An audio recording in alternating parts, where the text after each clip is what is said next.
The concept of desirable difficulties in learning was pioneered by Robert Bjork at UCLA.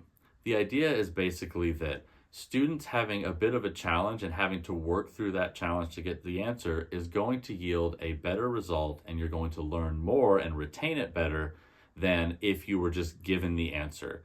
So when you're trying to learn, say, a new type of scale, you're trying to learn your altered scale or whatever, if you just read it off of a sheet every single day, you're not necessarily going to get better right away or as fast as if you understood the concept of the altered scale and sat down and figured it out in every key yourself.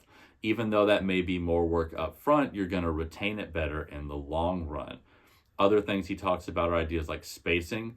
Do you need time to get this stuff locked in? So you work on it a little bit today, a little bit tomorrow, a little bit later in the week. You don't just say, I'm going to figure this out, do it all one day, and it's magically done forever.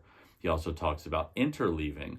This means taking multiple things you have to work on and spacing them out together. So you're working on your altered scale and polyrhythms in 7/8 or something. So you work on your altered scale and a couple keys, and then the rest of your practice you spend on rhythmic stuff.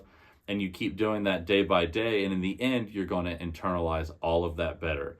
This doesn't just apply to music, obviously, but when we go through and we see all these posts online of all these really skilled musicians showing us how to do things we can't do, sometimes it gets frustrating. And it's just helpful to remember that that challenge and that difficulty you're struggling through is the process of you learning, and you just got to stick with it until you internalize that new skill.